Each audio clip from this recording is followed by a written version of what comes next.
अच्छा, ये जो महापंचायत है बस बेगूसराय में ही होगा, फिर अगला टारगेट कोई और बिहार का जिला है? हमारे ही बाप दादों के दान दिए गए जमीन में कॉलेज खोले गए। लेकिन जात और और बात यह कि तब हमने कभी जात नहीं देखा, लेकिन अब जब सरकार कह रही है, अब सरकार कह रही है कि अपनी जाति बताइए, तो हम लोग फिर भी नहीं तैयार थे। हम न्यायालय की ओर रुख किए कि महामहिम, मतलब नीतीश जी को आप चैलेंज कर रहे हैं क्या? कहते हैं कि जब नाश मनुज पर छाता है पहले विवेक मर जाता है। ये सत्ता के नशे में इतने अंधे हो गए लोग। पत्र दे रही है। भूमिहार ब्राह्मण अब महापंचायत की तैयारी है क्या? दूसरे कास्ट वालों की एंट्री बैन है क्या? आप राजनीतिक षड्यंत्र करके कागजों में हमारी संख्या को कम दर्शा सकते हैं। क्या है हमारी, ये तो एक जिला के कार्यक्रम में ही दिख जाएगा। अब तो मात्र 2 से 3 दिन समय बचा है। 5 नवंबर को बेगूसराय में भूमिहार ब्राह्मण महापंचायत होने वाला है। अभी हमारे साथ आशुतोष कुमार है। भूमिहार ब्राह्मण महापंचायत की तैयारी कैसी चल रही है? और बहुत अच्छी तैयारी चल रही है। और केवल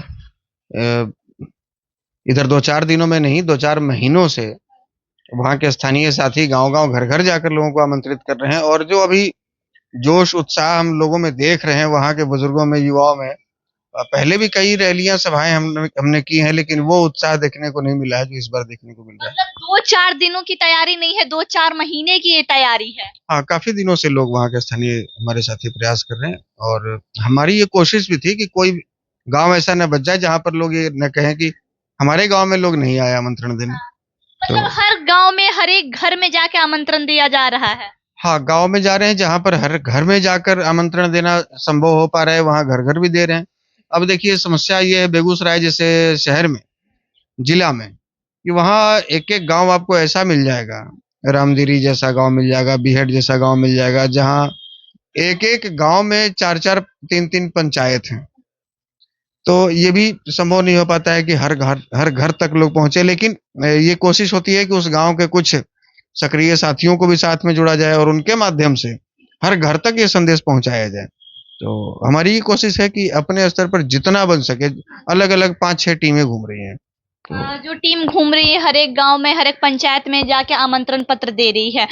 भूमिहार ब्राह्मण अब महापंचायत की तैयारी है क्या? दूसरे कास्ट वालों की एंट्री बैन है क्या? नहीं नहीं, हम लोग सब दिन सभी वर्ग, सभी जाति के लोग को साथ लेकर चले हैं और आगे भी साथ लेकर ही चलेंगे। ये हमारा संकल्प है।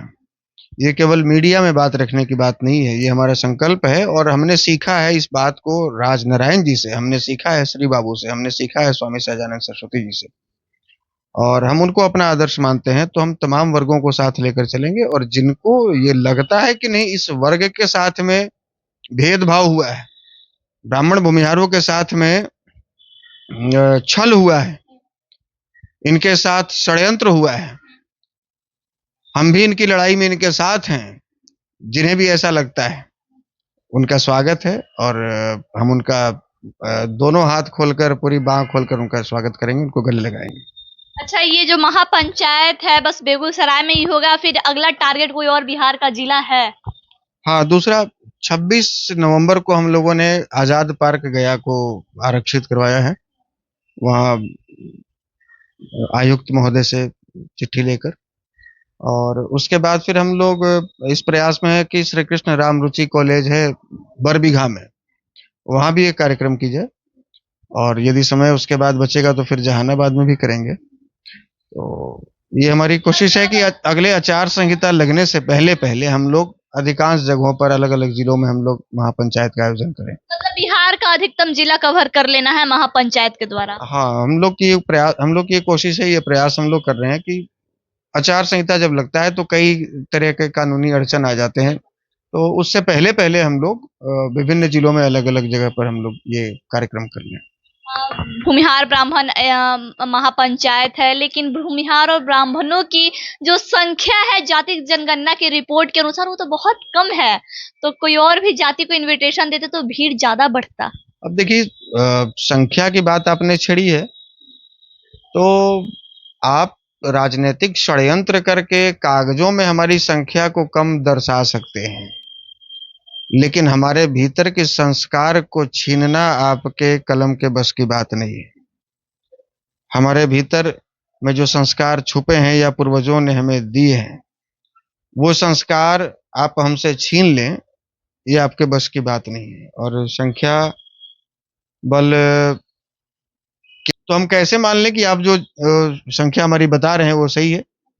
तो बाकी हम लोग अगर अब जब सरकारी आंकड़ा आया, सरकारी रिपोर्ट आया है, उसे झुठलाएगी ये महापंचायत। अब जो संख्या बताने की बात हो रही है, तो पहले तो लोग परहेज भी करते थे। पहले हमारे ही समाज के कई ऐसे बुद्धिजीवी, हम तो भाई 10-11 वर्षों से कह रहे हैं खुल करके अब जाति की बात कीजिए। अब जाति की बात करनी आपकी मजबूरी हो गई है, अब आपको करना होगा। आज तक आप जात की बात नहीं किए, जमात की बात किए। आपने ये नहीं देखा कि हम जो जमीनें दान में दे रहे हैं, जिसमें सरकारी स्कूलें खुलेंगी, उसमें हमारे बच्चों का एडमिशन 80% नंबर लाके होगा कि नहीं होगा। हमारे दिए गए दान में जो कॉलेज या यूनिवर्सिटी खुलेंगे, उसमें हमारे बच्चों का एडमिशन 85% नंबर लाके होगा कि नहीं होगा। जिनका कोई योगदान उनके बच्चे पढ़ें, तो हमें दूसरों के बच्चे पढ़ रहे हैं, हमें उससे कोई परहेज नहीं है, लेकिन हमारे बच्चों का एडमिशन उसमें 80 और 85% नंबर लाके नहीं हो रहा है, इससे हमको तकलीफ है। और हम इसी की लड़ाई लड़ रहे हैं, क्योंकि हमारे ही बाप दादों के दान दिए गए जमीन में कॉलेज खोले गए।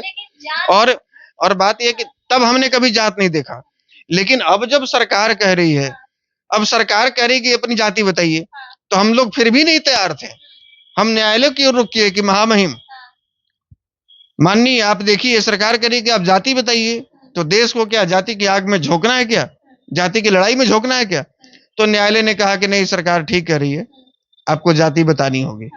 तो जब न्यायालय का भी आदेश हो गया कि आपको जाति बतानी होगी, तो फिर हमने तय किया कि अब तो हम एक बटन खोलकर मंच पर चढ़कर अपनी जाति बताएंगे और पूरी ताकत के साथ अपनी जाति बताएंगे। मतलब जब न्यायालय भी ये फैसला सुना दी कि नहीं आपको जाति बताना होगा, सरकार भी कह रही है जाति बताना होगा, तब डंके के चोट पे अपनी जाति को बताएंगे। अब तो इसको आदेश मानकर हम काम कर रहे हैं।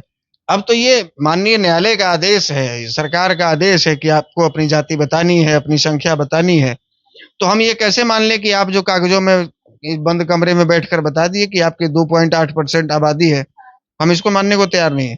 हम घूम घूम कर जिला में दिखाएंगे हमारी कितनी आबादी है। और नीतीश जी, आपके जो भी जनगणना के कर्मचारी हैं, आप भेज लीजिए 5 नवंबर को बेगूसराय के जीडी कॉलेज में और कहिए गिनती कर लें। मतलब नीतीश जी को आप चैलेंज कर रहे हैं क्या? हम अपनी जाति को इकट्ठा कर रहे हैं, एकत्रित कर रहे हैं। जाति पे पूर्ण भरोसा है कि जो आंकड़ा है वो गलत आया है, और कोई व्यक्ति ऐसा नहीं मिलेगा हमारे समाज का जो ये कह दे कि ये जाति जनगणना का जो आंकड़ा है वो सही है। और केवल हमारी जात की बात क्यों, बिहार में सरकार बंद कमरे में जाति जनगणना का रिपोर्ट सबमिट करवाई, वहां आप डंके के चोट पे खुले मैदान में अपनी जाति गिनवाने को तैयार हैं। 1-2 सरकारी जातियों को छोड़ दीजिए, सरकारी जात की बात कर रहे हैं जिनके 30 वर्षों से बिहार में 32-33 वर्षों से सत्ता है। 2 सरकारी जात को छोड़ दीजिए तो बिहार में कोई ऐसी जाति नहीं है जो इस जाति जनगणना से खुश है। तो इनका दाव इन पर ही उल्टा चल गया है। ये कुछ और सोचकर जाति जनगणना कराए थे, लेकिन अब तो हालात कुछ और बनते जा रहे हैं। तो ये अच्छी बात है। कहते हैं कि जब नाश मनुष्य पर छाता है पहले विवेक मर जाता है। ये सत्ता के नशे में इतने अंधे हो गए लोग कि ये अपने जिस बिहार में पैदा लिए, जिस बिहार की संस्कृति में पले बढ़े, जिस बिहार में ये लोग कहते हैं कि हम छठ पूजा मनाते हैं, दिखावा करते हैं, टिकरी और ठेकुआ खाते हुए और सेकते हुए, उसी बिहार को बर्बादी के राह पर लाकर खड़े कर दिए लोग और जातीय उन्माद में बिहार को झोंकने की तैयारी कर ली है। लेकिन अब बिहार के लोग इस चीज को समझ रहे हैं और अब लालू प्रसाद यादव जी कह दें या नीतीश जी कह दें कि हम बहुजन नेता हैं और हम तमाम दलितों, पिछड़ों, वंचितों, शोषितों के नेता हैं, तो अब हर जाति, हर वर्ग और हर समुदाय का अलग अलग नेता पैदा लिया है।